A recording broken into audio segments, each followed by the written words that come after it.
वैदिक सिविलाइजेशन की जब हम बात करते हैं तो सिविलाइजेशन के अंदर दो बहुत महत्वपूर्ण अंग होते हैं, नॉलेज और एक होता है कल्चर।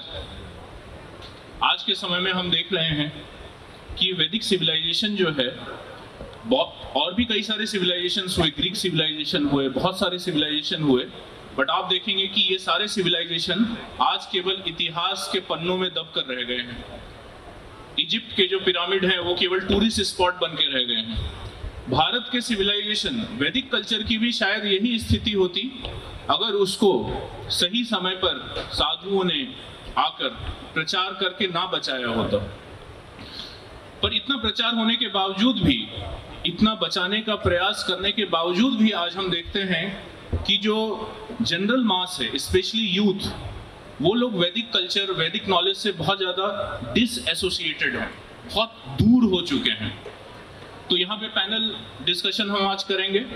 हमारे बीच जो है there are many esteemed guests. So आज हम डिस्कस करेंगे। तो सबसे पहले तो मैं ये पूछना चाहूँगा आप लोगों से, मैं चाहूँगा कि आप लोग थोड़ा बताएं ऑडियंस को कि ये वैदिक कल्चर को आज के समय पे रिवाइव करने की क्या आवश्यकता है, उसकी क्या आवश्यकता पड़ी, ऐसी क्या आवश्यकता पड़ रही है कि हम उसको रिवाइव करने की बात कर रहे हैं, हम उसको प्रमोट करने की बात कर रहे हैं।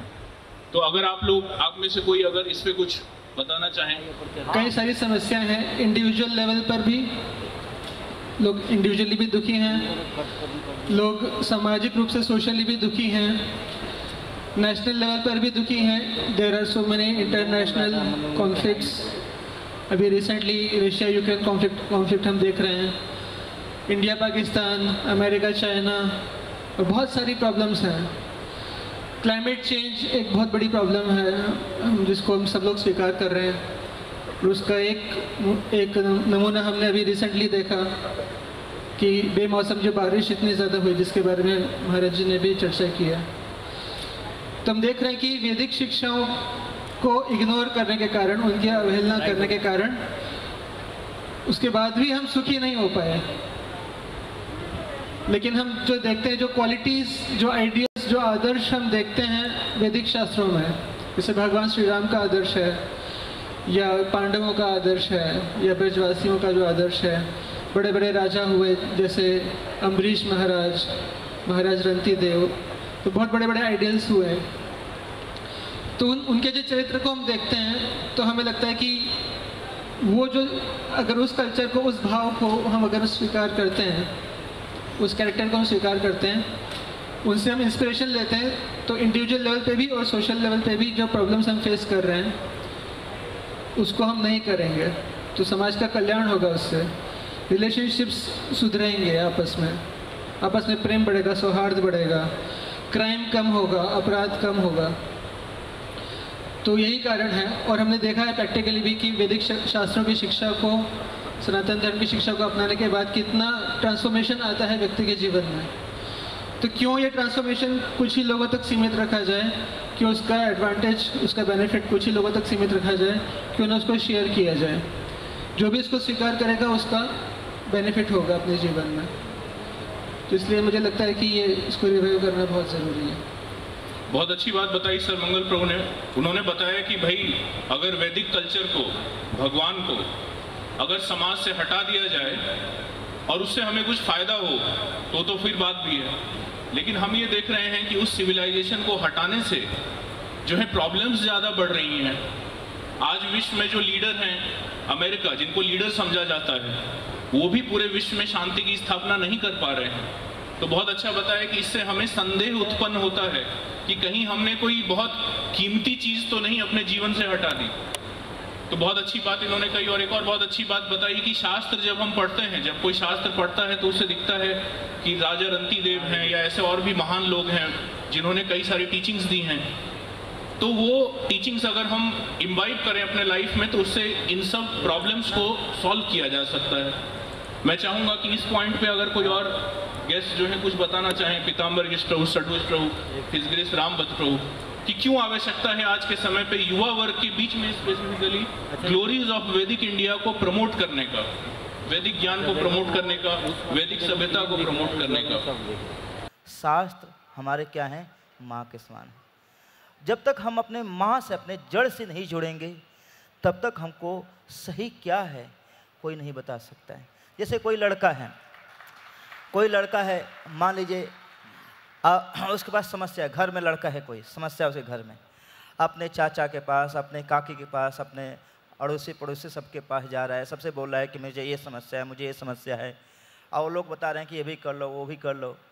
लेकिन वो लोग कितना भी हेल्प करेंगे, जो ग्राउंड लेवल पर है उस बच्चे के हृदय को नहीं जानेंगे, क्योंकि बच्चे का हार्ट जो है केवल एक माँ जानती है, माता पिता जानते हैं, और माँ के पास जैसे ही आएगा वो बच्चा खुश हो जाएगा। उसी तरह से हमारे जो इस शास्त्र हैं ये हमारी सबसे बड़ी धरोहर है। ये वेद हमारे लिए कोई ऐसा नहीं कि वेद कोई ऋषि मुनि आए, कोई ऐसे व्यक्ति आया लिख दिया, नहीं, ये वेद हमारे ऋषियों का क्या है, एक कह सकते हो कि एक गिफ्ट है, एक बहुत बड़ा वरदान है। ऐसा वरदान जैसे मान लीजिए कोई लड़का है और उसके पिताजी बहुत कमाए और वसीयत लिख के चले गए, लेकिन बच्चा क्या है, अंगूठा छाप है, उसको कोई बताने वाला नहीं है, तो वो क्या होगा, जब पिताजी के जाने के बाद इधर उधर भटकेगा। उसी तरह से हम सभी लोग, हमारे जो आचार्य हैं, वेद व्यास जी, हाँ, नारद मुनि, ये सब लोग जो आचार्य हैं, ये शास्त्रों को क्या किए हैं, लिख दिए हैं। जब तक हम अपने इस वेद रूपी, इस जो ग्रंथ हैं, इस ग्रंथ रूपी जो वसीयत है हमारे पिता के द्वारा, हमारे दादा के द्वारा दिया गया है, पढ़ेंगे नहीं, जानेंगे नहीं, तब तक खुश नहीं हो सकते, कितना भी प्रयास कर लो। आज के कई तरह के लोग इधर उधर प्रयास कर रहे हैं, वो क्या है, नाक ऐसे ना पकड़ करके ऐसे पकड़ना तो पकड़ के तो नहीं जाएगा, ऐसे कितना भी कर लो आप खुश हो ही नहीं सकते। तो ये मेरा अंडरस्टैंडिंग है, बाकी प्रभु जी अगर ऐड करें। बहुत अच्छा सडूज गौर प्रभु ने बताया कि केवल साइकाट्रिस्ट बढ़ाने से प्रॉब्लम सॉल्व नहीं होगा, केवल जो है एंटी एडिक्शन जो है रिहैबिलिटेशन सेंटर इस्टेब्लिश करने से प्रॉब्लम सॉल्व नहीं होगा, बल्कि व्यक्ति का हार्ट ट्रांसफॉर्म करना पड़ेगा। तो बहुत अच्छा पॉइंट बताया सडभुज गौर प्रभु ने। रामभद्र प्रभु भी कुछ अगर बताना चाहें इसमें। हरे कृष्णा। तो मैं एक सज्जन से मिला, बहुत बड़े बिजनेसमैन थे, वो बहुत बड़े बिजनेसमैन थे। तो उनके घर में कुछ प्रोग्राम था, तो मेरे को अपने 3rd फ्लोर पे ले गया, लिफ्ट पे लेके गया वो। तो ऊपर ले गया तो मैं बैठा, बोला स्वामी जी क्या लेंगे? मैं कहा हम तो कुछ ज़्यादा लेते नहीं, फल फ्रूट खाएंगे। तो दे दीदी आप।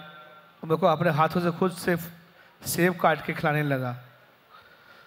तो सेब जब काट के दे रहा था, मेरे को पूछा स्वामी जी मेरा प्रश्न है, मतलब बताइए। बोला ये खुशी कहाँ मिलेगी?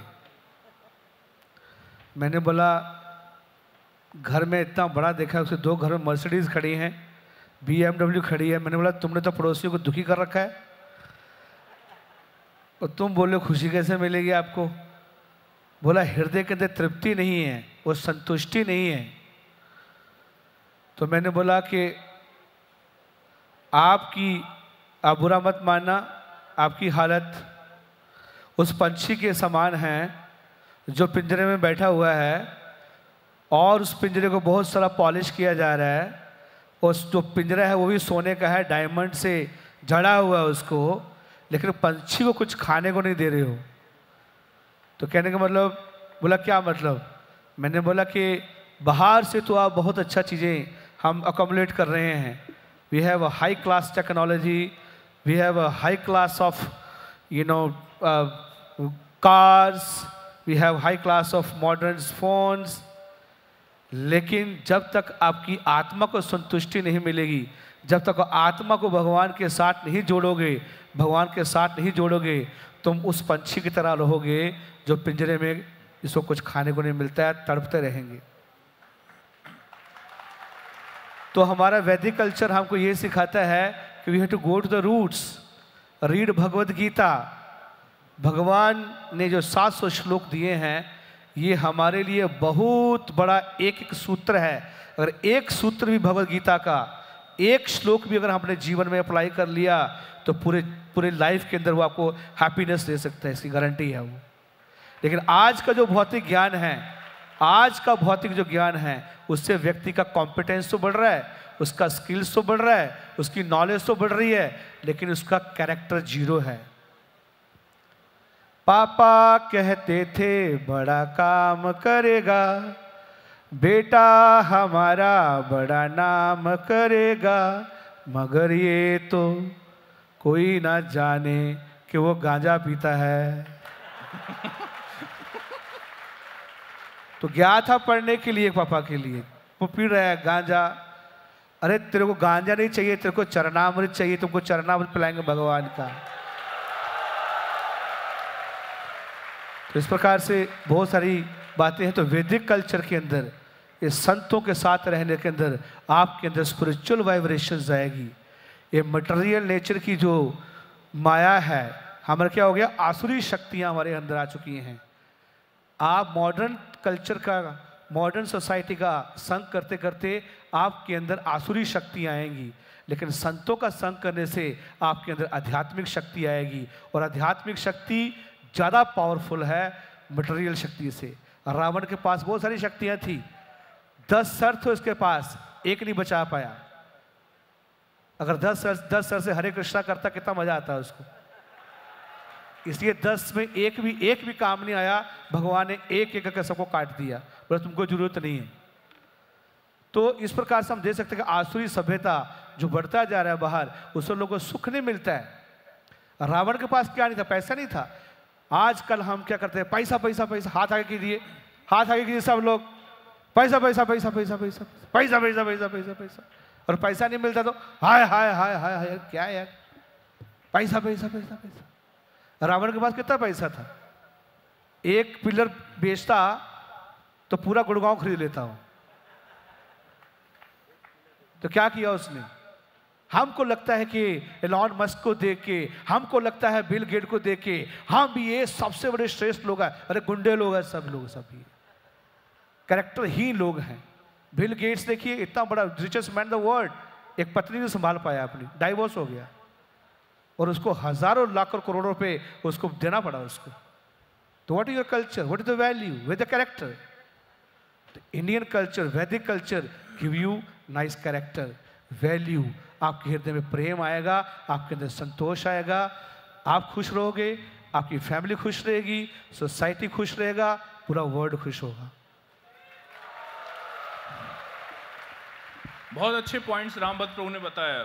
उन्होंने बताया कि भाई आप कितने भी साइकोलॉजिस्ट बिठा दो, आप कितने भी रिहेबिलिटेशन सेंटर खड़ा कर दो, और ये सारी सुविधाएं आप पैसे से खरीद सकते हैं, लेकिन अगर ये सॉल्यूशन होता तो फिर आज विश्व का सबसे अमीर देश, वहाँ सबसे कम समस्याएं होती। पर हम उल्टा देखते हैं, जो सबसे ज़्यादा अमीर है उसको सबसे ज़्यादा समस्याएं हैं उस देश में। तो बहुत अच्छा पॉइंट इन्होंने बताया। एलॉन मस्क का एग्जांपल, आज जो संसार का सबसे अमीर व्यक्ति है वो सबसे खुश व्यक्ति भी होता, सबसे संतुष्ट व्यक्ति भी होता। बहुत अच्छा पॉइंट बताया रामभद्र प्रभु ने कि ऐसा नहीं है।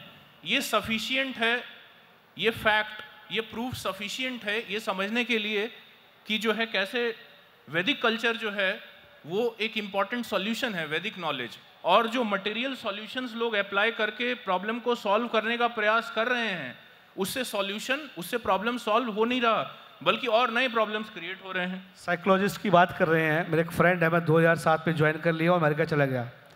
अमेरिकन मल्टीनेशनल कंपनी में काम करता है और बोलता है कि, अब मेरे को प्रभु जी बोलता, दोस्त था, अभी प्रभु जी बोलता है, बोला प्रभु जी कंपनी के बाद में हर कंपनी के अंदर साइकेट्रिस्ट ऑफिस है, साइकोलॉजिस्ट बैठते हैं, साइकेट्रिस्ट बैठते हैं।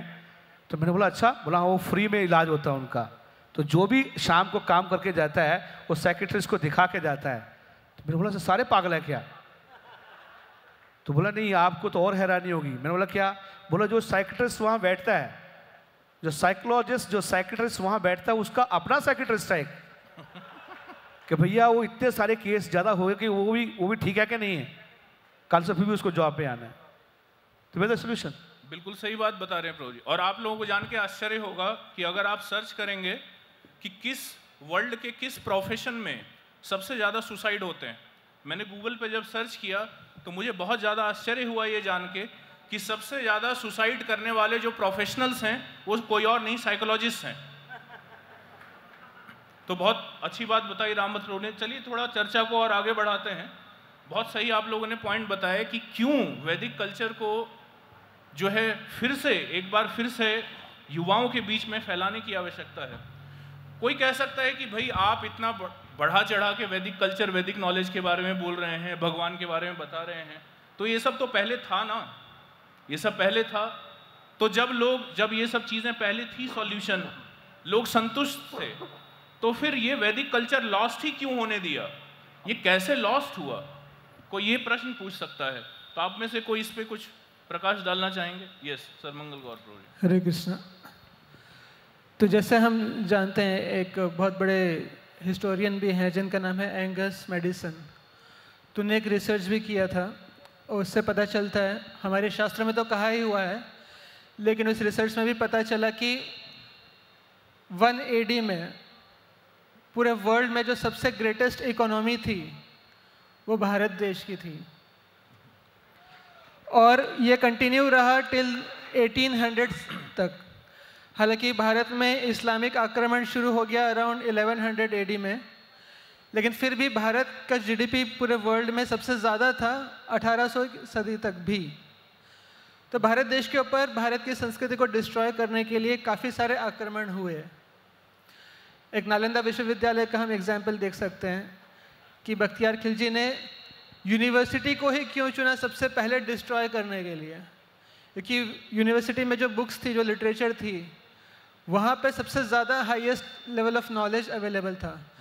तो किसी भी संस्कृति को बचाने के लिए भी लिटरेचर की ज़रूरत होती है, शास्त्रों की ज़रूरत होती है, और उसको डिस्ट्रॉय भी करना हो, किसी भी सोसाइटी को, किसी भी कल्चर को अगर डिस्ट्रॉय करना हो तो वहाँ के लैंग्वेज को, वहाँ के कल्चर को डिस्ट्रॉय करना होगा, वहाँ के लिटरेचर को डिस्ट्रॉय करना होगा।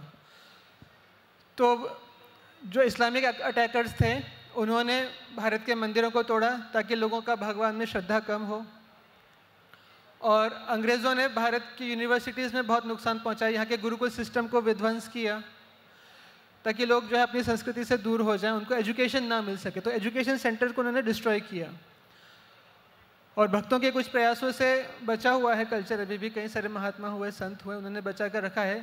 लेकिन फिर भी युवाओं के बीच में प्रचार की ज़रूरत यह है कि आजकल के युवा लोग जो हैं, हम देखते हैं कि सोशल मीडिया के प्रभाव में ज़्यादा हैं, और वो शास्त्रों को पढ़कर ज्ञान प्राप्त नहीं कर रहे हैं, वो ज्ञान प्राप्त कर रहे हैं टीवी सीरियल से, वो ज्ञान प्राप्त कर रहे हैं यूट्यूब चैनल से, मीम्स से ज्ञान प्राप्त कर रहे हैं। कोई एक मीम बना देगा, उनको लगा कि हाँ बहुत बढ़िया, क्या बात कही, जोक मार दी, हंसी आ गई। तो मीम से लोग ज्ञान प्राप्त कर रहे हैं। रावण को ग्लैमराइज किया जा रहा है। तो ये इस कारण से जो है वो सोसाइटी पे अटैक्स हो रहे हैं। तो भारत देश के ऊपर काफ़ी आक्रमण हुए हैं, और आक्रमणों के कारण हम लोग इस स्थिति में पहुँचे हैं। उनसे हम लड़ते रहे, क्योंकि भारत ऑपुलेंट था, सबसे रिच देश था, तो इसलिए जो चोर डकैत और लुटेरे टाइप के लोग थे, उनका आकर्षण भी भारत की तरफ था कि यहाँ को लूटते हैं, भारत को लूटते हैं। तो पिछले 1000 साल से ज़्यादा समय हो चुका है, हम लोग कॉन्स्टेंटली बैटल में हैं। हालांकि लोग इस बात को समझ नहीं पाते हैं, सोशल मीडिया के प्रभाव में, या क्रिकेट के प्रभाव में, या बॉलीवुड के प्रभाव में, लेकिन फैक्ट ये है कि हम पिछले 1000 साल से लगातार युद्ध कर रहे हैं। इसलिए भारत की संस्कृति डिस्ट्रॉय हुई है, और उसको रिवाइव करने के लिए वैदिक लिटरेचर को पढ़ना, अच्छे से समझना, उसको समझाना बहुत ज़रूरी है। आपको सिंपल एग्जांपल देता हूँ। जैसे शास्त्रों को पढ़ने की बात करें तो जनरली लोग महाभारत की बात करते हैं, तो महाभारत में टीवी सीरियल से ज्ञान प्राप्त करते हैं। एक छोटा सा एग्जांपल दूंगा। टीवी सीरियल में बताया गया कि महाभारत क्यों हुआ, तो उसमें कहते हैं कि क्योंकि द्रौपदी ने दुर्योधन को कहा अंधे का पुत्र अंधा, इसलिए दुर्योधन को गुस्सा आ गया और उसने जो है वो पूरा महाभारत करवा दिया। लेकिन फैक्ट ये है, अगर आप शास्त्रों को पढ़ेंगे ध्यान से, तो द्रौपदी जी महारानी जो बहुत महान सती हैं, उन्होंने एक बार भी ये नहीं कहा कि अंधे का पुत्र अंधा। वो इतने कल्चर्ड लोग थे, इतना रिस्पेक्ट था उनके नज़रों में अपने सीनियर्स के प्रति, अपने एल्डर्स के प्रति, अपने गुरुजनों के प्रति, ऐसी बात उन्होंने कभी कही भी नहीं। लेकिन चूंकि मसाला डालते हैं टीवी सीरियल वाले, और उनका एक एजेंडा रहता है कि किस तरह से वैदिक कल्चर को डिस्ट्रॉय करना चाहिए, तो हमें भी युद्ध स्तर पे लड़ना पड़ेगा। जैसे एक फिल्म में डायलॉग था, हालांकि लोग फिल्मों से ज़्यादा सीखते हैं इसलिए बता रहा हूँ। एक फिल्म में डायलॉग था, ठीक है उनके पास सरकार है, उनके पास किताबें हैं, ये हैं, लेकिन सिस्टम हमारे पास है। आज हम देखेंगे कि ज़्यादातर जो सिस्टम है, फॉर एग्जांपल बॉलीवुड का सिस्टम जो है, इंडिविजुअल्स में भी वेरी गुड, लेकिन एक ओवरऑल सिस्टम ब्रॉडली अगर हम देखें तो ऐसे लोगों के पास है जो वैदिक कल्चर को ध्वस्त करना चाहते हैं, जो आसुरी प्रवृत्ति के लोग हैं। तो वैदिक कल्चर को डिस्ट्रॉय करने के लिए अलग अलग टीवी एड्स बनाते हैं, मूवीज़ बनाते हैं, और हम लोग जैसे अभी रिसेंट आदि पुरुष फिल्म का एग्जाम्पल हम देख सकते हैं। तो कॉन्स्टेंटली अटैक किया जा रहा है हमारे कल्चर के ऊपर। क्यों कल्चर पे अटैक कर रहे हैं? क्योंकि कल्चर पे अटैक करेंगे, इसको डिस्ट्रॉय करेंगे, तभी भारत के जो पूरा मार्केट पोटेंशियल है उसको वो पूरी तरह से एनहेंस कर पाएंगे, उसको पूरे तरह से फ़ायदा उठा पाएंगे। लेकिन अगर लोग वैदिक कल्चर का पालन करेंगे तो उनके अंदर ग्रीड कम होगी, लालच कम होगा, तो कंज्यूमरिज्म बढ़ा नहीं पाएंगे। अगर शास्त्रों का ज्ञान होगा उनके पास तो फिर कल्चर को डिस्ट्रॉय नहीं कर पाएंगे, फिलोसफी को डिस्ट्रॉय नहीं कर पाएंगे। तो वैदिक कल्चर में, वैदिक फिलोसफी में, वैदिक प्रैक्टिसेस में वो प्रोसेस है जिससे कि हम अपने आप को डेवलप कर सकते हैं, हम हैप्पी हो सकते हैं with in, without the need of external resources. बहुत अच्छा पॉइंट हिज ग्रेस सर मंगल प्रभु ने बताया। उन्होंने बताया कि कैसे जो है भारत की जनता को उनके रूट्स से, उनके जड़ से डिसएसोसिएट कर दिया गया है, और ये वैसे ही नहीं हो गया। मतलब बता रहे हैं कि कैसे जो है वो सोची समझी साजिश है, एक्चुअली में प्लान्ड अटैक है। और ये मत सोचिए कि पहले मुगल आए, उन्होंने केवल मंदिर तोड़े, ब्रिटिशर्स ने आके एजुकेशन सिस्टम चेंज किया। आज भी ये अटैक्स जो हैं कंटिन्यूअस चल रहे हैं, अलग अलग सिस्टम्स के माध्यम से। जैसा प्रभु जी ने बताया, कुछ लोग स्कॉलर्स हैं जो कि वैदिक स्क्रिप्चर के अगेंस्ट किताबें लिख रहे हैं। तो academic system, Bollywood system, media system, इतने सारे सिस्टम जो हैं डेली कार्यरत हैं इस बात को सही साबित करने में कि ये वैदिक कल्चर बेकार है। तो बहुत अच्छा पॉइंट इन्होंने बताया सर मंगल प्रभु ने। तो चलिए अब हम इस चर्चा को थोड़ा आगे लेके चलते हैं कि कहा जाता है कि अगर आपको किसी सिविलाइजेशन को मिटाना है तो आपको कुछ नहीं करना, आप बस एक काम कीजिए कि वो सिविलाइजेशन जो है, उस सिविलाइजेशन की जानकारी जिन पुस्तकों में है उस पुस्तक को जला दीजिए, और उस पुस्तक की जानकारी जो लोग दूसरों को दे रहे हैं, एजुकेटर्स, वैदिक एजुकेटर्स, उनको मार दीजिए, उनको खत्म कर दीजिए। अगर ये दो काम आपने कर दिए तो आप सिविलाइजेशन को नष्ट करने में सक्सेसफुल होंगे। और हम भारत में देखते हैं यही हुआ एक्चुअली में। तो आज जब हम बात करते हैं, मैं आप लोगों से पूछना चाहूँगा, आज जब हम बात करते हैं कि we need to revive the Vedic civilisation, तो अब वो वैदिक सिविलाइजेशन, वो वैदिक धर्म कहाँ से रिवाइव करें हम उसको? कहाँ पे है वो छुपा हुआ वो वैदिक धर्म जिसको रिवाइव करने की हम बात कर रहे हैं, और कहाँ से शुरुआत करनी होगी, ये बात समझना बहुत आवश्यक है। तो मैं रिक्वेस्ट करूंगा ये पीताम्बर स्टोव बताना चाहें कि कहाँ से शुरुआत करनी पड़ेगी हमें इस रिवाइवल की। हरे कृष्णा। तो जैसा कि डिस्कशन अभी चल रहा था, आपको किसी सिविलाइजेशन को ख़त्म करना है तो दो काम करने होंगे। पहला चीज़ है पुस्तकों को नष्ट करना होगा, और जो पुस्तकों के आधार पे आचरण करते हैं या उसका प्रचार करते हैं उन लोगों को जो है या तो आपको मारना होगा। मारने का दूसरा तरीका है कि उनको डिस्करेज कर दें, कल्चर ही ख़त्म हो जाए जहाँ लोग इन शास्त्रों को पढ़ना चाहें। तो ये दो काम हो जाएंगे तो कल्चर डिस्ट्रॉय हो जाएगा। तो उत्तर भी यही है। वैदिक कल्चर है कहाँ पे? तो वैदिक कल्चर जो है हमारे शास्त्रों में है। अगर बहुत इंपॉर्टेंट पॉइंट है, ध्यान से सुनिएगा इस चीज़ को।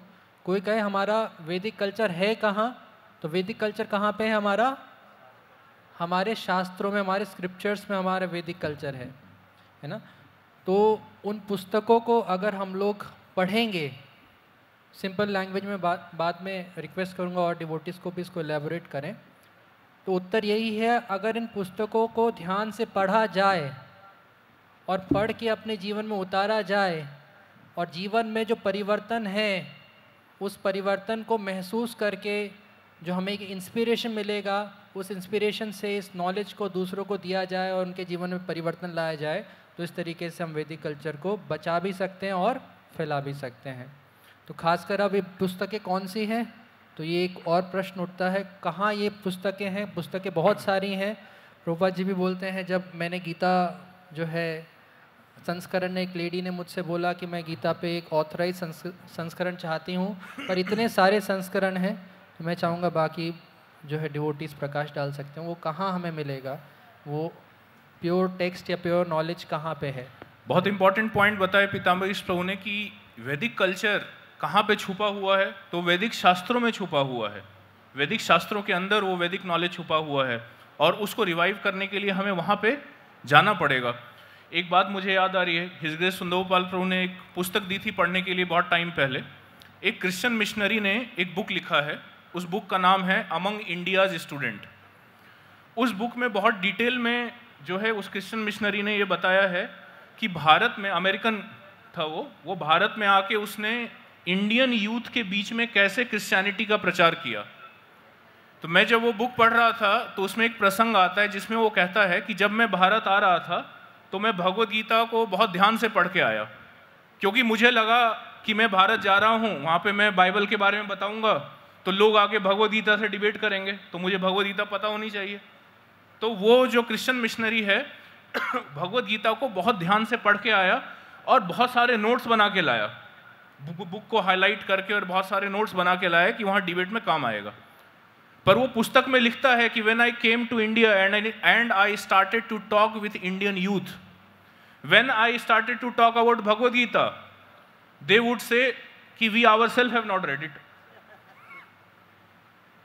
मतलब ये कई साल पुरानी की बात कर रहा हूँ कि उस टाइम भी लोग भगवद गीता नहीं पढ़ रहे थे।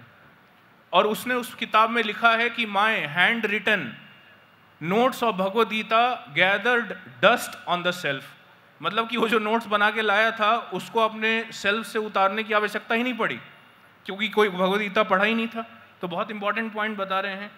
अब ये जो ज्ञान है, वैदिक ज्ञान जो कि शास्त्रों के अंदर छुपा हुआ है, वो सवाल उठता है कि हम सब कैसे उसको पढ़ें, कैसे उसको अवेल करें, क्योंकि संस्कृत में लिखा हुआ है। संस्कृत तो हमने पढ़ी नहीं है, संस्कृत हम जानते नहीं हैं, है कि नहीं। ज़्यादा से ज़्यादा हम श्लोक पढ़ते हैं, लेकिन इतना नहीं जानते कि शास्त्रों से डायरेक्ट वो टीचिंग्स निकाले जा सके।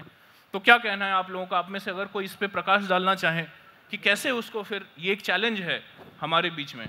यस सर, बहुत अच्छा प्रश्न है। इसको पढ़ने की कहीं आवश्यकता नहीं है। हमारा इस्कॉन और देख रहे हैं इतने यूथ आए हैं सुंदर गोपाल प्रभु, रामभद्र प्रभु के आशीर्वाद से, तो बस कहीं जाना नहीं है और कोई पढ़ाने वाला है नहीं इस संसार में। सीधे जाइए हमारे इस्कॉन के यूथ फोरम में, IOF में, और बहुत सिस्टमेटिक, बहुत अच्छे तरीके से इसका क्लासेस चलती हैं। और केवल नॉलेज नहीं, सबसे बड़ी प्रॉब्लम है कि कोई नॉलेज देने वाला है नहीं। कई लोग संसार में मैं देखता हूँ, कई ऐसे राजनेता भी हैं, नेता भी हैं जो बहुत जानते हैं, भगवद गीता के बारे में बहुत जानते हैं, लेकिन तभी भी वो पान खाते हैं या गलत काम करते हैं।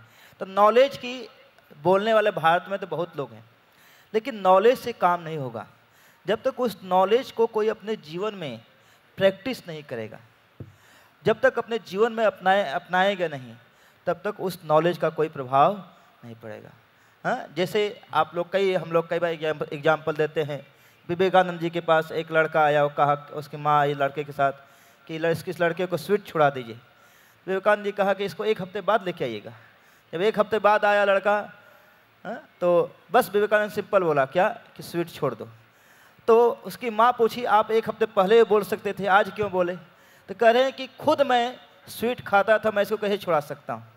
तो उसी तरह से आज के लोग ज्ञान देने वाले, बहुत प्रवचन देने वाले, देखिए टीवी डिबेट बड़ा अच्छा चल रहा है, टीवी में बहुत अच्छा प्रवचन है, लेकिन कोई ग्राउंड लेवल पर आ करके, जैसे इस्कॉन कर रहे हैं, इस्कॉन के आज के जो इतने अच्छे लाल कपड़ा में देख रहे हैं, ये कोई लाल कपड़ा में नहीं है, ये संसार की सबसे बड़ी धरोहर भूमि के ये लाल पुत्र हैं। तो ये जो लाल पुत्र, जितने ये लाल बढ़ेंगे, पृथ्वी के लाल होंगे, उतना ही संसार में लाल क्रांति यानी आध्यात्म की क्रांति आएगी। क्योंकि ये जो लाल कपड़े वाले हैं, ये केवल बोलते नहीं हैं, ये अपने जीवन में क्या करते हैं, वैदिक शास्त्र को अपनाते भी हैं। यही हमारे प्रभुपाद ने बोला। ये हमारे इस्कॉन वाले क्यों बोलते नहीं हैं? सुबह देखिए हमारा कितना स्ट्रॉन्ग शेड्यूल है। सुबह 9 बजे तक आध्यात्म का प्रैक्टिस करना है, उसके बाद आपको प्रसाद, फिर प्रचार में लग जाते हैं। प्रैक्टिस, नॉलेज के साथ प्रैक्टिस के साथ उसको जब करते हैं, अपने जीवन में अपनाते भी हैं, फिर जाके शेयर करते हैं। तो हमारे सुंदर गोपाल प्रभु एक बड़ा अच्छा फॉर्मूला बता रहे थे, KPRS, सभी लोग नोट डाउन कर सकते हैं। Knowledge, practice, realise and share. तो इसको हम नॉलेज की आवश्यकता तो बहुत है, लेकिन नॉलेज अगर सही चाहते हैं तो वैदिक स्क्रिप्चर में है, इस्कॉन में आकर सीख सकते हैं। प्रैक्टिस बहुत अच्छा इस्कॉन कर रहा है, और रियलाइजेशन के लिए आप आ सकते हैं। देखिए ये प्रोग्राम इसीलिए किया गया है कि रियलाइज करो, और यहाँ से जा कर के सारे संसार में लाल क्रांति लेके आ जाना है। हरे कृष्ण। तो बहुत अच्छा जो सडूज प्रभु ने पॉइंट बताया, KPRS फार्मूला सुंदरपाल प्रभु बता रहे थे, knowledge, practice, relish by realisation, और फिर एंड देन शेयर इट। तो नॉलेज की जब हम बात कर रहे थे तो बहुत अच्छा पॉइंट बताया कि जो लोग वैदिक एजुकेटर्स हैं, जैसा प्रभु जी ने बताया कि जो वैदिक एजुकेटर्स हैं, है ना, लाल ड्रेस में आपको दिखते हैं, इन लोग ऐसे वैदिक एजुकेटर्स की संख्या को बढ़ाने की आवश्यकता है। और भी कोई लोग वैदिक एजुकेटर्स हो सकते हैं, और भी सफ़ेद ड्रेस में भी हो सकते हैं, बट पॉइंट ये है कि वैदिक एजुकेटर्स को बढ़ाने की आवश्यकता है, ताकि वो लोग इस नॉलेज को जो कि शास्त्र में दिया गया है उसको जनमानस तक पहुंचा सकें। अब हम आगे अगर चलते हैं, अगर मैं आपसे पूछता हूं कि कई सारे ऐसे शास्त्रों के बारे में तो लोग तब जानना चाहेंगे ना जब उस पर फेथ आएगा, कन्विक्शन आएगा। अभी तो लोगों को उस पर फेथ ही नहीं है, और जिन लोगों को फेथ है वो लोग जो हैं वैदिक स्क्रिप्चर्स में इंटरेस्टेड हैं, लेकिन कई सारे ऐसे ऑथर्स हैं जो कि वैदिक स्क्रिप्चर्स पढ़ के उसके अगेंस्ट में किताबें लिख रहे हैं। मैं तो देखा कि कुछ लोग जो है रामायण से, वाल्मीकि जी ने जो रामायण लिखा है उससे संतुष्ट नहीं है, उन्होंने अपनी रामायण लिखी है रावण के पर्सपेक्टिव से। उसमें वो बता रहे हैं कि रावण हीरो है, क्योंकि उनको लग रहा है कि भाई अब सब बोर हो चुके हैं, भगवान राम हीरो हैं, भगवान राम हीरो हैं, हम कुछ अलग बताते हैं, तो हम ऐसा करते हैं कि रावण को हीरो बता देते हैं। तो अगर चैलेंज ये है यूथ के बीच में कि नॉलेज स्क्रिप्चर्स में तो है, लेकिन स्क्रिप्चर्स का नॉलेज जो लोग बांट रहे हैं समाज में, उसमें से कई सारे लोग इतना गलत ज्ञान दे रहे हैं, तो इस चैलेंज को कैसे ओवरकम किया जाए? कोई आप में से अगर कुछ इस पे दृष्टिकोण डाल सकें। यस सर, मंगल। हरे कृष्ण। तो जैसे आपने बताया कि वैदिक नॉलेज जो है हमारा ओरिजिनली संस्कृत लैंग्वेज में है, हमें संस्कृत भी नहीं आती, लेकिन जो एंटी वैदिक जो एक प्रोपेगेंडा चल रहा है उसके तहत लोग जो है वो रावण के पर्सपेक्टिव से शास्त्रों को दे रहे हैं। रावण तो के हमें पर्सपेक्टिव से, कुछ लोग दुर्योधन के पर्सपेक्टिव से महाभारत लिख रहे हैं, कुछ लोग फेमिनिस्टिक पर्सपेक्टिव से लिख रहे हैं कि सीता माता के साथ अत्याचार हुआ। हाँ, तो इसका रीज़न ये है, इसका सॉल्यूशन बेसिकली ये है कि हमें शास्त्रों की जो शिक्षा एज इट इज़ जो फॉलो कर रहे हों उनसे लेनी चाहिए। तो क्योंकि वैदिक नॉलेज संस्कृत लैंग्वेज में है, तो श्रील प्रभुपाद जी ने बहुत ज़्यादा अथक प्रयास करके, हार्डवर्क करके, बहुत कॉम्प्लेक्स संस्कृत टेक्स्ट को उन्होंने कॉमन लैंग्वेज, इंग्लिश लैंग्वेज में ट्रांसलेट किया, और उसको बहुत ही मास स्केल पर उसका प्रचार किया, उसको प्रोपेगेट किया। तो श्रील प्रभुपाद ने जो जिस तरह से ग्रंथों का अनुवाद किया, उस अनुवाद को पढ़ना, श्रील प्रभुपाद जी के बुक्स को पढ़ना, ये बहुत इंपॉर्टेंट एस्पेक्ट है वैदिक कल्चर को रिवाइव करने का। क्योंकि श्रील प्रभुपाद जी ने वैदिक नॉलेज को बहुत ही लॉजिकली और रीजनेबल तरीके से प्रेजेंट किया, बहुत ही साइंटिफिक तरीके से प्रेजेंट किया। केवल ये नहीं कि मैं कह रहा हूँ इसलिए आप मान लो, या शास्त्रों में लिखा है सिर्फ इसलिए मान लो, इसलिए मानो क्योंकि शास्त्रों में लिखी हुई बात जो है बहुत ही लॉजिकल है और प्रैक्टिकली एप्लीकेबल है। अच्छा, अगर मैं कहता हूँ कि मान लीजिए कि मैं डायरेक्ट रामायण महाभारत पढ़ना चाहता हूँ, मैं प्रभुपाद की बुक्स पढ़े बगैर रामायण महाभारत पढ़ना चाहता हूँ, भगवद गीता पढ़ना चाहता हूँ, तो उससे क्या कुछ समस्या है इसमें? क्या कहना है आपका? देखिए, उसमें दो समस्या हैं, दो लेवल पे समस्या आ सकती है। पहली बात यह है कि ओरिजिनल रामायण जो है वो संस्कृत लैंग्वेज में है, और संस्कृत लैंग्वेज को समझ पाना इतना आसान नहीं होता फॉर दोज जिनकी एजुकेशन संस्कृत में नहीं हुई है। और संस्कृत लैंग्वेज में एक वर्ड के कई सारे मीनिंग्स हो सकते हैं, तो किस टेक्स्ट का क्या मीनिंग है एग्जैक्टली और पूरा उसका कॉन्टेक्स्ट क्या है, इसको समझ पाना बहुत मुश्किल होता है डायरेक्टली। इसलिए संस्कृत लैंग्वेज अगर किसी को आता भी हो तो भी वो शास्त्रों को अच्छी तरीके से नहीं समझ पाएगा। उसके लिए उसे आचार्यों की, भक्तों की, वैष्णवों की कमेंट्रीज की सहायता लेनी ज़रूरी है, प्रामाणिक आचार्यों की। ये नहीं कि अपने मनगढ़ंत आचार्य बने हुए हैं, उसका सहारा लेने की ज़रूरत पड़ती है सबको। जिस तरह से स्कूल में या कॉलेजेस में जो बुक्स होती हैं उसको पढ़ाने के लिए हमें एक टीचर की ज़रूरत पड़ती है, उसी तरह से वैदिक लिटरेचर को भी डायरेक्टली पढ़ के समझ में नहीं आएगा। और दूसरी बात यह कि कौन सा इंटरप्रिटेशन सही है, कौन सा इंटरप्रिटेशन सही नहीं है, वो समझना मुश्किल होगा। तो इसलिए श्रील प्रभुपाद जी ने बहुत ही प्रैक्टिकल तरीके से और इजी तरीके से उसको हमें समझाया है। 99% प्रॉब्लम यह है कि लोगों को ओरिजिनल संस्कृत लैंग्वेज पता ही नहीं है। बस अगर म्यूज़िक के साथ, गाने के साथ, पीछे सितार बजाकर या इस तरीके से अगर कोई कथा बोल दी जाए तो लोग इम्प्रेस हो जाते हैं, उनके भाव निकलने लगते हैं, लेकिन उसमें सब्सटेंस क्या है वो भले ही झूठा हो, उससे उनको कोई मतलब नहीं है। बस रोना आ जाना चाहिए, बस अगर हमें जोक मिल जाना चाहिए, तो उससे क्या होता है कि वो शास्त्रों की गहराई को नहीं समझ पाते हैं। इसलिए श्रील प्रभुपाद जी के ग्रंथों के माध्यम से, उस लेंस से, जिस तरह से हम लेंस का प्रयोग कर रहे हैं दूर की दृष्टि को दूर की चीज़ें देखने के लिए या नज़दीक की चीज़ को भी देखने के लिए, उसी तरह से श्रील प्रभुपाद जी के ग्रंथ जो हैं, श्रील प्रभुपाद बुक्स जो हैं, जो हमारे यहाँ स्टॉल्स पे अवेलेबल होता है, they are like the lens, जिसके माध्यम से हम वैदिक शास्त्रों को एज इट इज़ समझ सकते हैं। तो वैदिक शास्त्र जो है वो, अगर आप जो भक्त नहीं है, जो प्रामाणिक वैष्णव नहीं है, उनके माध्यम से अगर आप सुनते हैं तो कई बार वो जहर का काम करते हैं। इसलिए वैदिक शास्त्र ये भी कहते हैं कि अवैष्णव मुखोद्गीर्णम पूतम हरिकथामृतम श्रवणम नैव कर्तव्यम सर्पोच्छिष्टम यथापयम। मतलब कि अगर आप अनऑथोराइज्ड व्यक्तियों के द्वारा, जो भक्त नहीं है, जिनके अंदर डिवोशनल मूड नहीं है, उनसे अगर आप वैदिक ग्रंथों को सुनेंगे तो वो जहर का काम करेगा। जैसे एक दूध में अगर आप एक बूंद जहर भी मिला देंगे तो वो पूरा का दूध जो है वो जहर बन जाएगा। तो अगर आप देवदत्त पटनायक जैसे जो अनऑथराइज्ड कमेंटेटर्स हैं, उन लोगों की किताबों को पढ़ेंगे तो आप उसके सही अर्थ को नहीं समझ पाएंगे। तो इसलिए आपको प्रभुपाद जी जैसे आचार्यों के ग्रंथों को पढ़ना चाहिए, और जो प्रभुपाद जी को आदर्श मानकर उसको बेसिस बनाकर जो प्रचार कर रहे हैं, उनके आधार पर आपको पढ़ना चाहिए। बहुत अच्छा पॉइंट बताया हिज ग्रेस सर्वमंगल गौर प्रभु ने। नजरिया बहुत महत्वपूर्ण है। किसके चश्मे से, किसके नजरिए से हम शास्त्रों को देख रहे हैं। तो प्रभु जी ने बताया, आप सबने बताया कि कैसे हमें प्रभुपाद के नजरिए से, आचार्यों के नजरिए से, साधु संतों के नजरिए से उस शास्त्र को देखना है, नहीं तो जो है हम मिस इंटरप्रेट करेंगे। अब देखिए, भगवान कृष्ण को तो दुर्योधन भी देख रहा था, धृतराष्ट्र भी देख रहे थे, लेकिन नजरिया अलग था।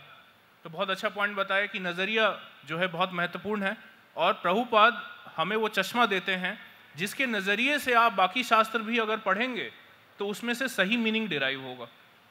तो आइए चलते हैं, हम थोड़ा आगे चलते हैं। आप लोगों ने इस बात, मैं ये भी बताना चाहूँगा कि वैदिक शास्त्र जो हैं उसके ऊपर फेथ बढ़ाने के लिए भी बहुत सारी किताबें लिखी जा रही हैं, बहुत सारे रिसर्च किए जा रहे हैं, जिसको हम सभी को, आप सभी लोगों को पढ़ना चाहिए। क्योंकि जब आप खुद पढ़ेंगे तब आपको महसूस होगा कि ये कितना इंपॉर्टेंट है। कई सारी ऐसी पुस्तकें हैं जैसे crimes against India, Stephen Knapp Prabhu ने लिखी हैं, आप इस किताब को पढ़िए। और इसके अलावा और भी कई सारी किताब है जो कि प्रभुपाद डिसाइपल्स ने लिखी है। जैसे हिज होलीनेस देवामृत महाराज ने किताब लिखी है सर्चिंग फॉर वैदिक इंडिया। उसमें बहुत सारे ऐसे आर्कियोलॉजिकल प्रूफ्स बताए गए हैं, फॉरबिडन आर्कियोलॉजी, कई सारे वैज्ञानिकों ने किताब लिखी है। यहाँ तक कि कई सारे डॉक्यूमेंट्रीज बन रहे हैं वैदिक टेम्पल्स के ऊपर। तो ये सारी किताबें भी मुझे लगता है कि बहुत महत्वपूर्ण रोल प्ले करती हैं, क्योंकि अगर व्यक्ति को फेथ ही नहीं है वैदिक कल्चर पे तो प्रभुपाद की किताब में भी कमियां ढूंढ लेगा। क्या कहना चाहेंगे आप में रामभद्र प्रभु, अगर कुछ इस पे कुछ कहना चाहें? कितना महत्वपूर्ण है इस तरीके का ज्ञान, इससे कन्विक्शन बढ़ता हो। आप देखिए, श्रील प्रभुपाद जी, कोई हाँ से पूछ सकते कि आप प्रभुपाद क्यों कर रहे हो, प्रभुपाद की किताबें क्यों पढ़ना चाहिए। ऐसे बहुत सारे संत हैं, वो बहुत सारी किताबें हैं, लेकिन आप हमको बताएंगे श्रील प्रभुपाद से पहले लगभग इंडिया के अंदर भगवद गीता के 500-700 कमेंट्रीज है गीता के ऊपर। लेकिन आप देखिए भारत में जो लोग हैं वो गीता को कैसे रखते हैं घर में, वो लाल कपड़े में बांध के, और उसको लाल कपड़े में बांध के ट्रंक में डाल देंगे, और ट्रंक दूसरे ट्रंक में डाल देंगे। तो कब निकालेंगे बाहर? जब कोई मर जाएगा।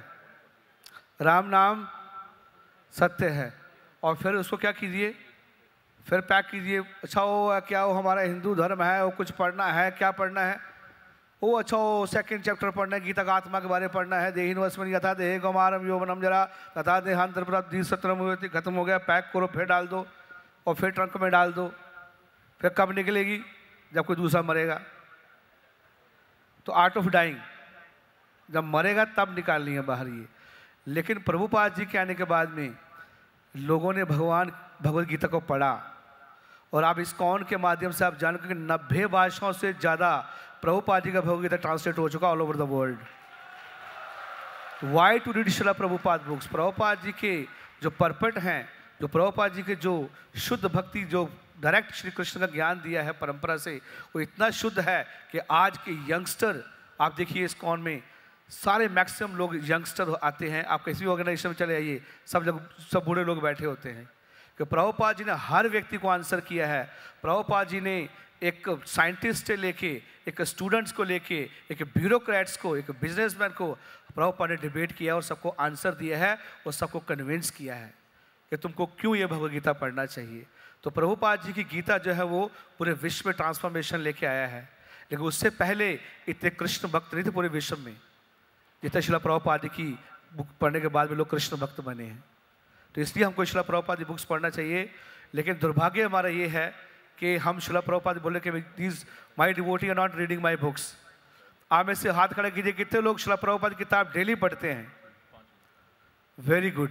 आप में से आज से कितने लोग शिला प्रभुपाद की किताब हर रोज पढ़ेंगे? Very good. हमारे गुरु महाराज बोलते हैं कम से कम गीता के एक श्लोक पढ़िए। कम से कम एक श्लोक गीता कितने लोग पढ़ेंगे? Very good. तो हमारे महाराज जी बोलते हैं कि कंपटीशन किया था बॉम्बे में, गीता कंपटीशन हुआ, एक मुस्लिम लड़के ने कंपटीशन जीता।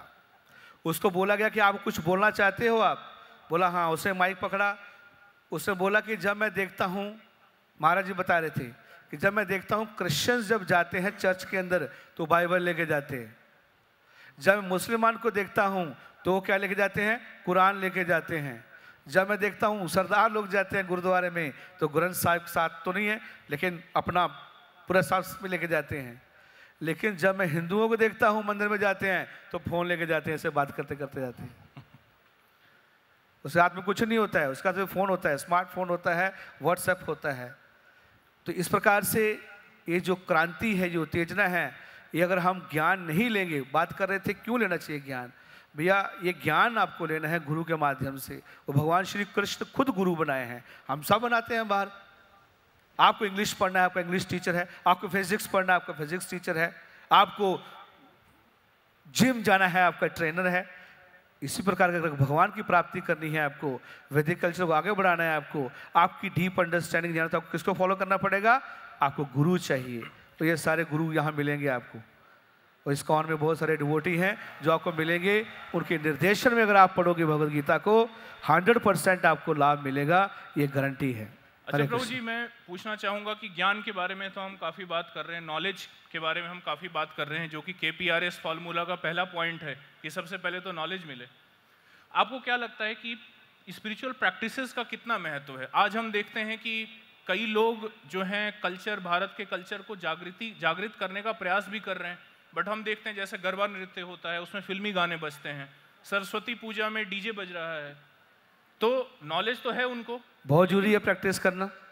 बिना प्रैक्टिस वही मैंने बताया कि पूरा ज्ञान तो रावण के पास पूरा था, सारे शास्त्र थे उसके, सब जानते थे वो, लेकिन उसने एक भी श्लोक अपने जीवन में अप्लाई नहीं किया। इसलिए शिला प्रभुपाद जी ने हमको मॉर्निंग प्रोग्राम दिया है। ISKCON के हर भक्त सुबह 4 बजे उठ के मंदिर में जाके भगवान का नाम क्या करते हैं? आरती करते हैं, बैठ के भगवान का 16 वाला जप करते हैं। जो सारे ट्रेन डिवोटी हैं 25,000 नाम जप करते हैं ISKCON के भक्त एवरीडे। 25,000 नाम जप करते हैं और गीता का भागवत पढ़ते हैं, गीता पढ़ते हैं, और उसके बाद में जो शिला प्रभुपाद जी टेप दिए हैं करते हैं। तो प्रैक्टिस करना, वो जो प्रैक्टिस मेक्स परफेक्ट।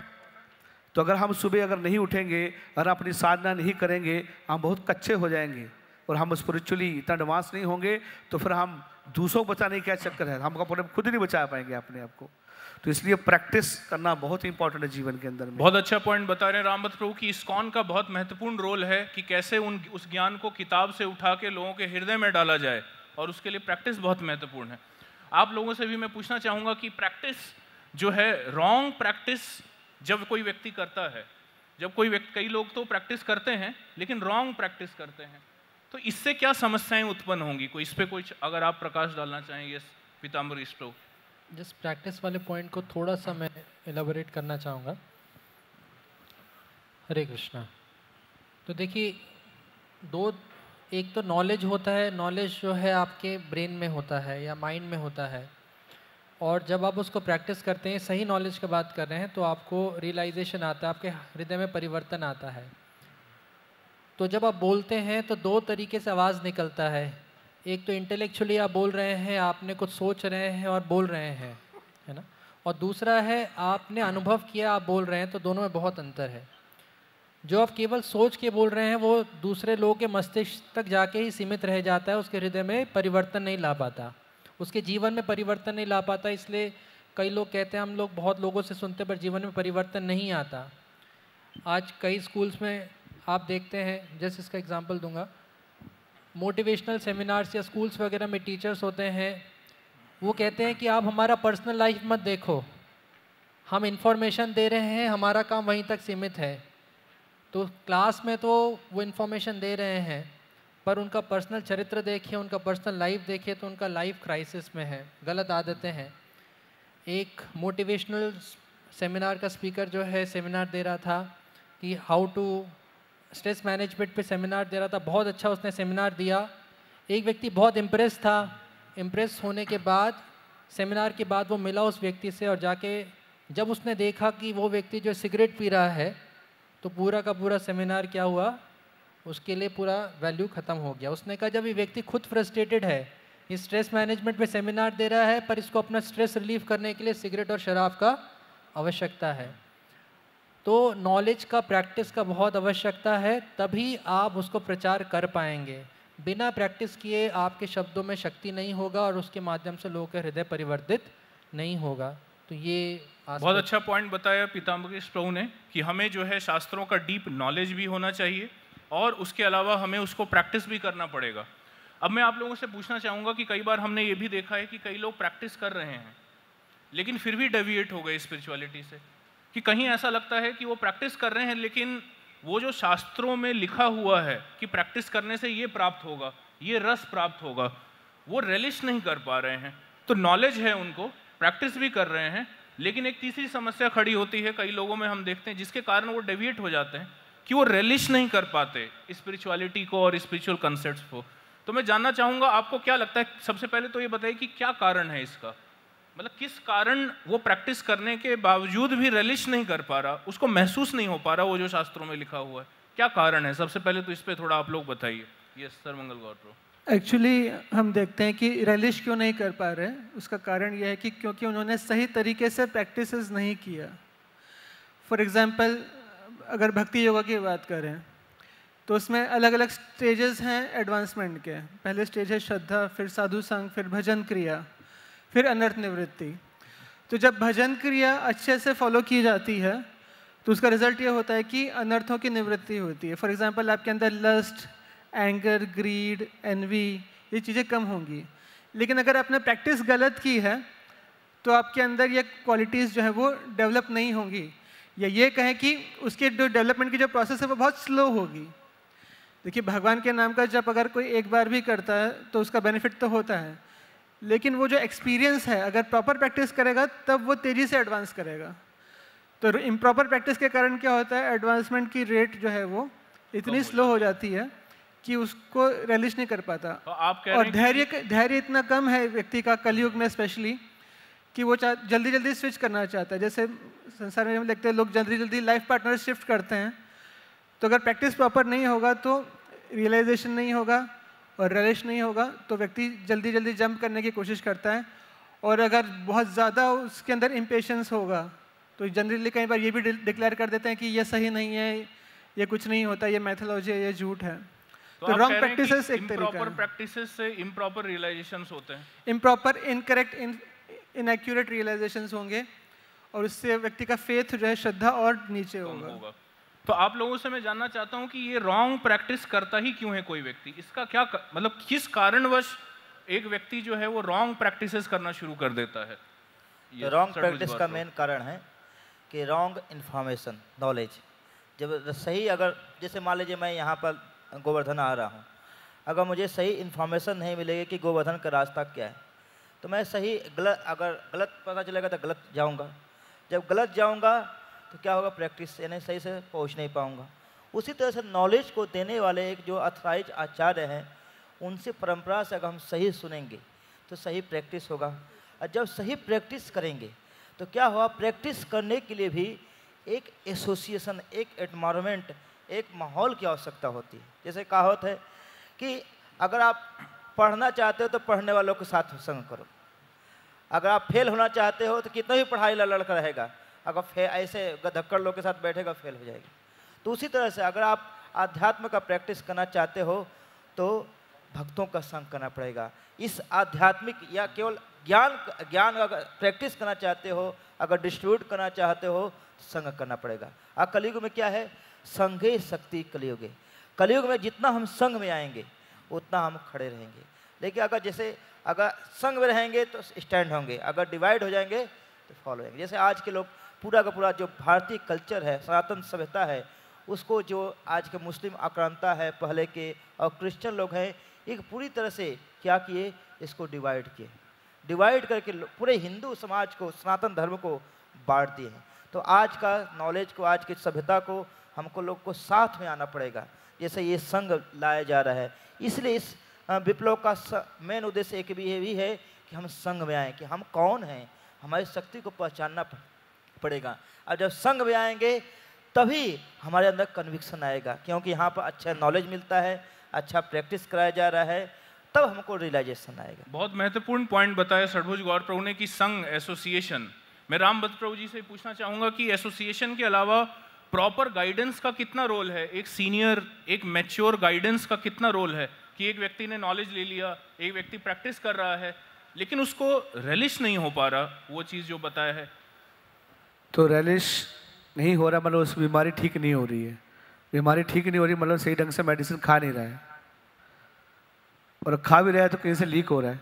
ऐसा हो ही नहीं सकता कि कोई व्यक्ति सही ढंग से उस प्रोसेस को फॉलो कर रहा हो और अच्छे ढंग से कर रहा हो और सही सोच से कर रहा हो, उसको रिलिशमेंट ना हो।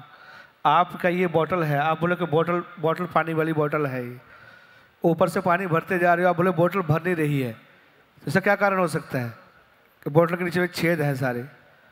आप बॉटल तो भर रहे हो आप, लेकिन छेद है सारे, तो छेद भी बंद करने पड़ेंगे। डॉक्टर आपको मेडिसिन भी देता है और डॉक्टर को प्रिस्क्रिप्शन भी देता है, do this don't do this, है ना।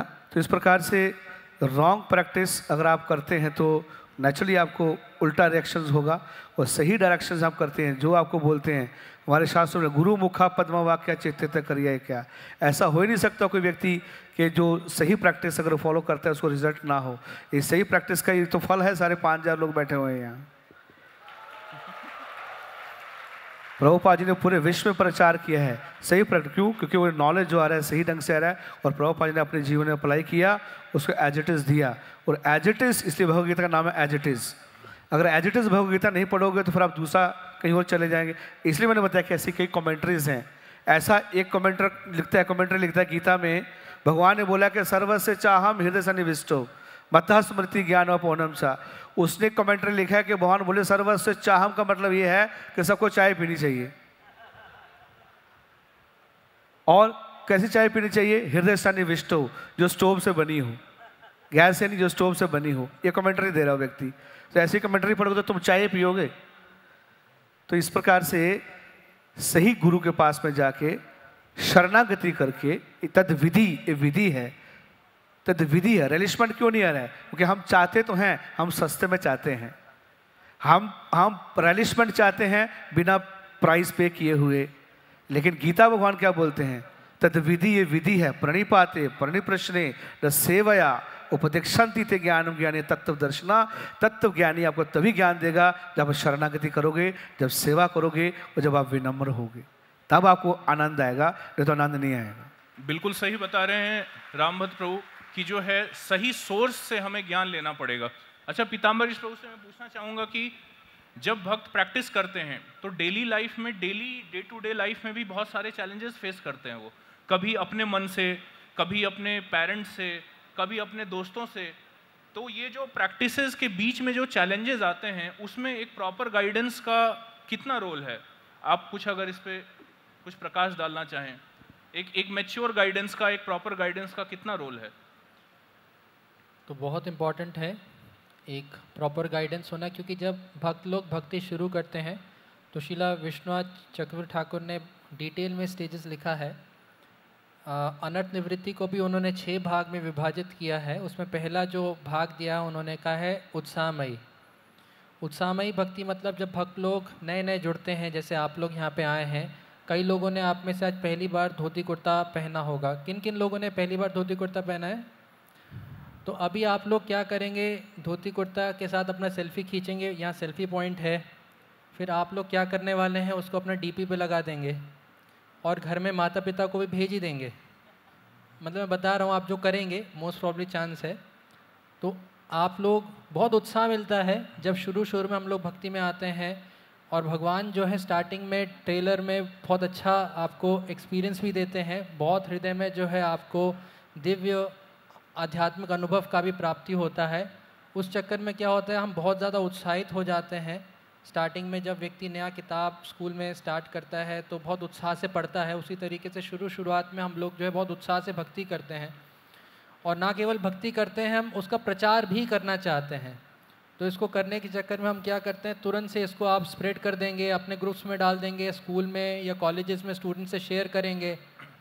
तो जब फिर आप वापस जाते हैं तो वहाँ पे शुरू क्या होता है, तो लोग आपको डिस्करेज करना शुरू करते हैं, एंटी प्रीचिंग करते हैं, कहेंगे देखो इस्कॉन में बाबा जी बना देंगे। वैसे भी प्रभु जी ने कहा है हमें लाल सैफरन क्रांति लाना है। तो फिर ये कन्फ्यूजन होता है, आप समझ रहे हैं। तो कहने का है, जब शुरुआत में हम डिवोशनल लाइफ में आते हैं, और केवल सिर्फ शुरुआत में नहीं, लाइफ डिवोशनल लाइफ के हर एक पहलू पे हमें गाइडेंस का आवश्यकता है, क्योंकि हर जगह पे चैलेंजेस अलग अलग आते हैं। तो जैसे आप लोग हैं, तो अभी उत्साहमयी जो स्टेज है, तो उत्साहमयी स्टेज में यही है कि आप उत्साह के कारण जो है अपना इमेजेस शेयर करेंगे, तो बाद में एक तरीके से लोग आपको डिस्करेज करेंगे। तो नेक्स्ट स्टेज आता है घनतरल। घनतरल मतलब कभी आपको उत्साह आएगा, कभी उत्साह डाउन हो जाएगा, कन्फ्यूजन आएगा। तो खैर ऐसी कई सारी चीज़ें हैं। जो प्रश्न था, प्रश्न यही है कि क्या गाइडेंस का आवश्यकता है।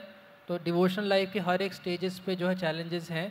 तो कोई एक व्यक्ति जिसने वो रास्ता पहले से चला हुआ है, वो आपको बता सकता है कि क्या आपको करना है, क्या नहीं करना। आपको अनुभव तो हो रहा है, बस अनुभव को आपको कैसे लेके चलना है, कितना शेयर करना है, कितना शेयर नहीं करना, क्या बताना है।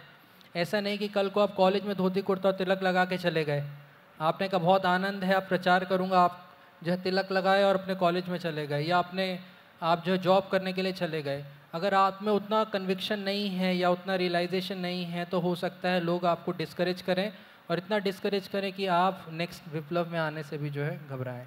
तो पीताम्बर प्रभु, आपने बहुत अच्छा बताया आप लोगों ने कि कैसे नॉलेज भी इम्पॉर्टेंट है, प्रैक्टिस भी इम्पॉर्टेंट है, और उसको गाइडेंस में प्रैक्टिस करके रिलीज करना भी बहुत महत्वपूर्ण है। लेकिन हम देखते हैं कि प्रभुपाद ने जो है प्रचार के ऊपर भी बहुत बल दिया है कि आपको केवल रिलीज नहीं करना, आपको जो है दूसरों को भी ये चीज़ बताना है। तो हम देखते हैं कि आज के टाइम पे जो लोग प्रैक्टिशनर्स हैं, जो कि भक्ति प्रैक्टिस कर रहे हैं, नॉलेज भी है उनको, कितना इंपॉर्टेंट है उनके लिए प्रचार कार्य करना, प्रचार कार्य को फैलाना। प्रभुपाद ने भी अपनी पुस्तकों को लिखने के लिए बहुत प्रेस करते थे प्रभुपाद कि मेरी पुस्तकों को आप बांटिए। तो प्रचार कार्य के बारे में, आप लोग सब प्रचारक हैं, आप लोगों का क्या अनुभव है कि ये प्रचार कार्य कितना महत्वपूर्ण है? तो सर मंगल प्रभु कुछ बताना चाहेंगे? देखिए, सिंपल सा एक बात है, अगर यही लॉजिक है कि मैं प्रचार क्यों करूं, अगर यही लॉजिक अगर वो भी देते जिन्होंने हमें प्रचार किया, अगर श्रील प्रभुपाद जी भी यही सोचते हैं कि मैं प्रचार क्यों करूं, और ऐसा सोचकर श्रील प्रभुपाद जी अगर अमेरिका नहीं जाते, 70 साल की उम्र में 2 बार हार्ट अटैक सफ़र करके 17 दिन की यात्रा करके कार्गो शिप में अमेरिका नहीं जाते प्रभुपाद, इतना संघर्ष करके, तो हम भी आज यहाँ पर नहीं बैठे होते। तो श्रील प्रभुपाद जी ने क्योंकि रिस्क लिया, सेक्रीफाइस किया, प्रचार किया, इसके वजह से हम यहाँ पर हैं। तो इसीलिए जिनको हम प्रचार कर रहे हैं, या जो भी जिसको भी प्रचार हो रहा है, तो हमारा भी ये दायित्व बनता है कि हम भी उस नॉलेज को शेयर करें। ये एक तरह का ऋण है, एक स्पिरिचुअल ऋण है हमारे ऊपर, श्रील प्रभुपाद जी का, आचार्यों का, वरिष्ठ वैष्णवों का, जिन्होंने हमें गाइड किया, हमें प्रचार किया। तो अब हम भी उस लेगेसी को आगे बढ़ाकर प्रचार करें। तो बहुत बहुत धन्यवाद देना चाहेंगे हम आप लोगों का, आप लोगों ने अपना कीमती समय दिया। में ये जो प्रचार का कार्य है, अभी गीता मैराथन आ रहा है, हर साल में इस्कॉन की तरफ से गीता डिस्ट्रीब्यूशन किया जाता है। कब? गीता जयंती के उपलक्ष्य पे, तो 1.5 महीने तक 2 महीने तक हम डिस्ट्रीब्यूशन करते हैं। आप में से कितने लोग गीता डिस्ट्रीब्यूशन करेंगे?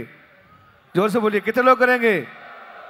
तो सारे जितने भक्त आए हैं, आप सबका कोटा है, कम से कम आप लोगों को 50-50 गीता सबके अपने घर में पास पास दोस्तों को बांटना है। आप बांटेंगे तो तभी फायदा होगा। तो अभी दिसंबर में गीता मैराथन शुरू हो रहा है और सब उसमें भाग लीजिए और पूरे विश्व में क्रांति लेके आइए। हरि बोल।